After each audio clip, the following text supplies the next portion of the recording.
Hey guys, Jim here, and today we have the unboxing of the DJI Osmo Mobile. So let's go ahead and open up the package. This is how it came. I have yet to open it, completely sealed, so let's dive right in.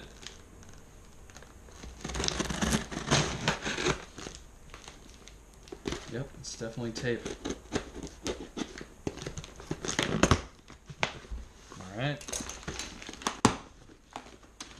So a nice big hole there in my packaging slip. Hope that's no reason to be concerned. Took about 1 week to ship, but it was also back ordered. Oh, and it also came, I'm assuming this is the base, which was an additional $20, so actually I'm not sure what that is. It just says parts and components, so we'll get into that in a second. So here you have the DJI Osmo Mobile. That's what the box looks like. As I said, it was back ordered for about 10 days, so I'm guessing I'm one of the first people to receive this in the US. But so far it looks so good, completely sealed. I don't need this anymore.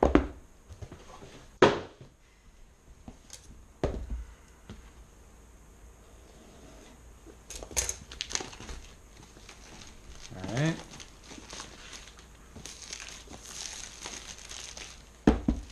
Pretty big box, a lot bigger than I was expecting it to be for, I thought it was going to be like a selfie stick with kind of like a 3-axis stabilizer, but it's a pretty big box, so I'm kind of concerned as to how big this thing actually is, because I usually go around with my bag over here and, space is very spare.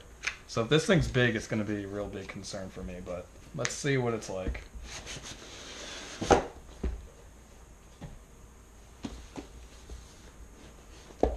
It's another box, obviously. You have instructions. And here it is. It is definitely big, a lot bigger than I thought it would be. And I've never used a device like this before, so I don't really know what I'm getting myself into. But here's the actual unit itself. I'm assuming this opens up so it fits your phone. I think it goes up to like a 6-inch phone, so at one point in time I had a Nexus 6, which was one of the bigger phones, and I'm not sure if that would fit in here, but I left that in an Uber about 3 nights ago, so I won't be playing around with the Nexus 6 on here until I get that back, if I get that back. But here you have the actual unit itself, so I hope you can see that decently. And I honestly have no idea how it works. I don't know how to turn it on. I don't know anything about this thing. And there's some kind of trigger mechanism here, kind of like a controller. And then you have a joystick, looks like a power button, and then a shutter button. But by default, it's kind of like skewed right here, so I'm guessing you have to turn it on or put the battery in there to stabilize it, but I'll figure that out as I go along. So right in here, immediately I see I've never seen a cord like this before. It looks like a USB to a 3.5 millimeter adapter. I'm not really sure what that's used for yet, but I'm also unfamiliar with this type of technology, so figure that out. Here's the battery. I think I can go ahead and activate it now that I'm going to use it, so we'll pull out that. Actually, I don't know what this is.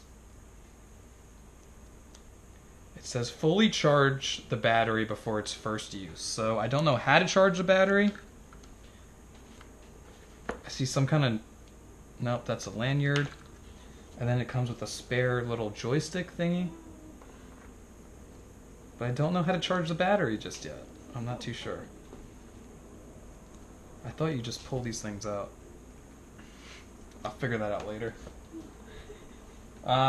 The parts and components box, let's open up that. I'm assuming this is the base stand that I ordered. That was an additional $20.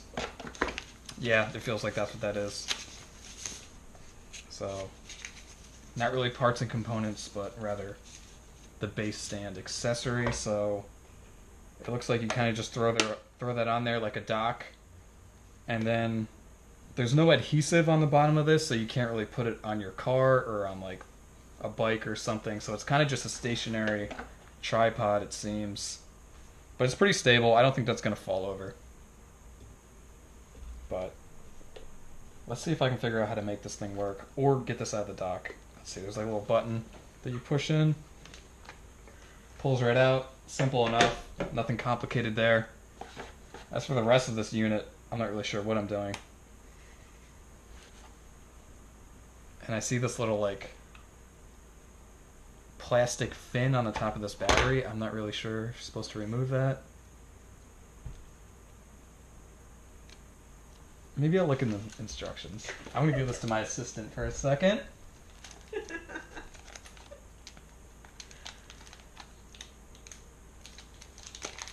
Yeah, I don't know. I'm stumped.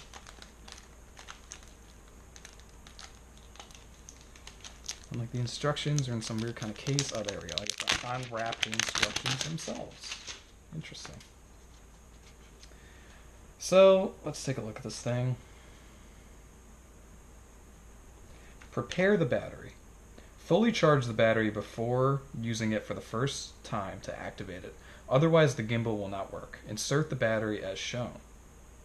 To charge the Osmo Mobile, connect the USB adapter, not included. So keep that in mind, guys. USB adapter, not included. I'm not really sure what that means. Oh, the USB adapter is included because that is 3.5 millimeter USB port. So it looks like that's how it charges. I'm kind of learning this as I go along. But that instruction manual is certainly not right. Because I'm looking at the charger right now. I don't know why they would say that's not included because I have it in my hands.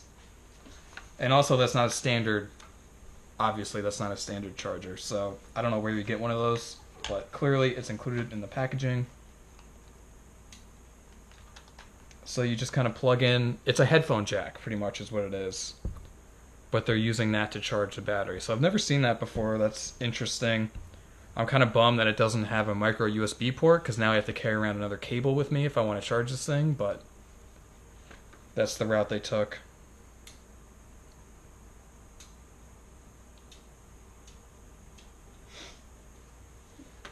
So when you want to actually mount your phone, obviously it goes in here. There's a little knob to unlock it. Oh, there it goes. See how the mount kind of opens up? So it looks like it will hold a pretty good sized phone. This is a Note 3 right here. And I'm assuming that's going to fit in there without a problem. Actually, it's very snug. I thought it was going to fit in there a lot better. So if I have my Nexus 6 on me, which I don't because I lost it, I would actually be very hesitant to that fitting. So this, I don't know what size the Note 3 is. I think it's like a 5.8, 5.9 inch phone. But that barely just fits. And that's about it. That's pretty much as far out as it goes. So it does fit. And it's very secure. I'm not worried about that falling at all. But it's tight. I mean, it's not going to hold a phone any bigger than this, I'd say. Maybe like 0.1 inches bigger. So keep that in mind. Any Nexus 6 owners out there, you might be in trouble. I don't think it fits, but I could be wrong. But let's see if we can get this thing powered on. We'll see if I can get it on without charging it. I don't know. But the battery is on... I think my GoPro's still recording. Battery's on the back, obviously. As you can see. Not sure where the pins are. It looks like the pins are on the back of the unit. Kind of tough to get the battery in there.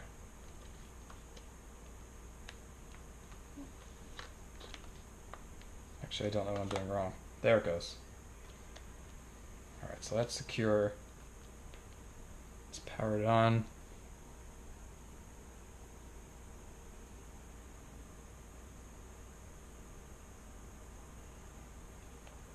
Let's try to power it on. Oh, power button's right here. It's a little... Power button is just a switch that you pull back. So that should turn it. Should turn it on.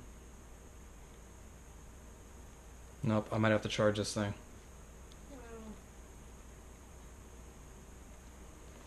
But yeah, let's get this thing charged and we'll come right back to it.